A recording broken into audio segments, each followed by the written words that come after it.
महाभारत की कहानी की शुरुआत जिस स्त्री से होती है वो सत्यवती है, जिन्हें देखकर हस्तिनापुर के राजा शांतनु मोहित हो जाते हैं। बाद में सशर्त उनकी सत्यवती से शादी होती है, जिससे उनके 2 बेटे होते हैं और फिर प्रपौत्र पांडु और धृतराष्ट्र होते हैं। सत्यवती अपूर्व सुंदरी थी, लेकिन उनके पैदा होने के बारे में सुनेंगे तो हैरान रह जाएंगे। महाभारत में जब ऋषि व्यास के वैशंपायन इस कथा को कहते हैं, तो इसकी शुरुआत इसी अजीबोगरीब तरीके के जन्म से होती है। आप भी जानिए ये कैसे हुई। उस समय चेदी नाम का एक देश होता था, जिसके पुरु वंश के राजा थे उप्रेचर वसु। उप्रेचर इंद्र के दोस्त थे। उनके विमान से आकाश का गमन किया करते थे, इसी वजह से उनका नाम उप्रेचर पड़ गया। उप्रेचर की राजधानी के करीब शुक्तिमत नाम की नदी थी। एक दिन राजा शिकार खेलने गया और अपनी रूपवती पत्नी गिरिका का स्मरण करने लगा। इससे वह कामासक्त हुआ। कथा कहती है, इससे उसका वीर्य स्खलित हो गया। उसने इसे एक बाज पक्षी को दिया और कहा कि इसे उसकी पत्नी तक पहुंचा दिया जाए। जब बाज वहां से इसे लेकर उड़ा तो रास्ते में उस पर आक्रमण हो गया। नतीजतन ये वीर्य नदी में गिर गया। उस समय नदी में एक अप्सरा रहती थी, जिसका नाम अद्रिका था। वह ब्रह्मशाप के चलते मछली में बदल गई थी और नदी में ही अपना समय काट रही थी। उसने वह वीर्य ग्रहण कर लिया, जिससे वह गर्भवती हो गई। 10वें महीने एक मछुआरे ने जाल फेंका और ये मोटी सी मछली उसके जाल में फंस गई। मछेरे को उस मछली के पेट से एक नवजात लड़का और लड़की मिले, जिसको वह राजा के पास ले गया। तभी अप्सरा शाप से मुक्त होकर आकाश मार्ग में चली गई। राजा उप्रेचर ने मछुआरे से कहा, ये कन्या अब तुम्हारी ही रहेगी। लड़के को उसने अपने बेटे की अपना लिया, जो बाद मत्स्य नाम का धार्मिक राजा हुआ। अब आप सोच रहे होंगे कि इस लड़की का क्या हुआ। ये लड़की जैसे जैसे बड़ी होती गई, वैसे वैसे बहुत खूबसूरत होती गई। लेकिन चूंकि वह मछुआरों के साथ उन्हीं की बस्ती में रहती थी, लिहाजा नाम मत्स्यगंधा पड़ा। वही सत्यवती थी। उसके देह ऐसी सुगंध निकलती थी कि दूर दूर तक उसका भान हो जाता था। इसलिए उसका एक नाम योजनगंधा भी था। एक दिन जब राजा शांतनु यमुना तट के करीब वन में थे, तो उन्हें एक मोहक सुगंध का एहसास हुआ।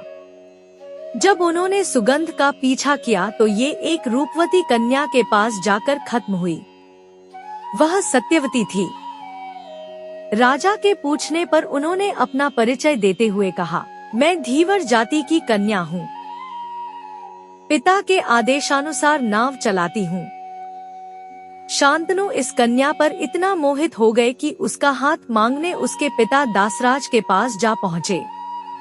तब दासराज ने शर्त रखी कि अगर आप मेरी बेटी के गर्भ से पैदा पुत्र को ही अपनी राजा की गद्दी सौंपेंगे तो मैं इसका विवाह आपके साथ कर सकता हूँ। शांतनु वचन नहीं दे पाए और राजधानी लौट आए। हालांकि इसके बाद वह उदास रहने लगे। जब उनके पुत्र देवव्रत को इसका पता लगा तो वह खुद मछुआरे के घर गए और वचन दिया कि ना तो मैं आजीवन विवाह करूंगा, तो इस वजह से मेरा कोई पुत्र भी नहीं होगा जो सत्यवती के बेटों की राह में आएगा।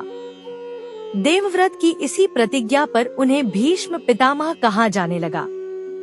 अब सत्यवती का विवाह राजा शांतनु से हुआ। फिर सत्यवती के 2 बेटे चित्रांगद और विचित्रवीर्य हुए। चित्रांगद की युद्ध में मृत्यु हो गई तो विचित्रवीर्य भी कुछ सालों बाद बीमारी से चल बसे। उनकी 2 रानियां थी, अंबिका और अंबालिका। दोनों बहनें थी। दोनों बहनों का नियोग महर्षि व्यास से कराया गया, जिससे फिर पांडु और धृतराष्ट्र ने बेटों के रूप में जन्म लिया। आप ये सोच रहे होंगे कि ये नियोग क्या होता है और इस नियोग को महर्षि व्यास से ही क्यों कराया गया। प्राचीन समय नियोग मनुस्मृति में पति द्वारा संतान उत्पन्न न होने पर या पति की अकाल मृत्यु की अवस्था में ऐसा उपाय था, जिसके अनुसार स्त्री अपने देवर अथवा समगोत्री से गर्भाधान करा सकती थी। अब ये सत्यवती ने महर्षि व्यास से क्यों कराया, ये भी जानते हैं। विचित्रवीर्य के बगैर किसी संतान के मृत्यु हो जाने पर सत्यवती ने जब अंबिका और अंबालिका का नियोग कराने की बात की तो उन्होंने व्यास को बुलाया। उसी समय उन्होंने भीष्म को बताया कि व्यास भी उनके बेटे हैं। इसके बारे में भी जानिए। सत्यवती के शरीर से पहले मछली जैसी गंध आती थी।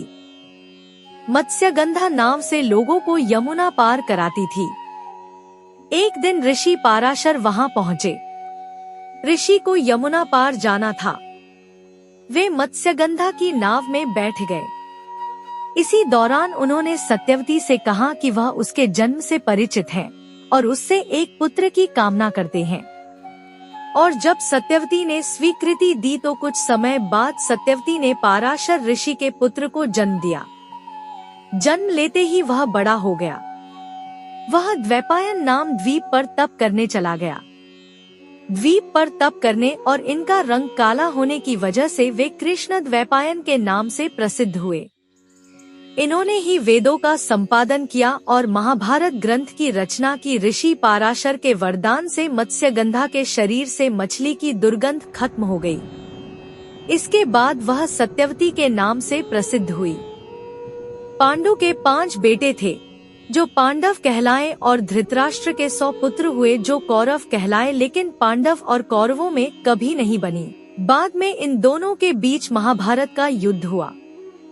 तो अब समझ गए होंगे कि किस तरह सत्यवती के जन्म के साथ महाभारत की कहानी की शुरुआत होती है।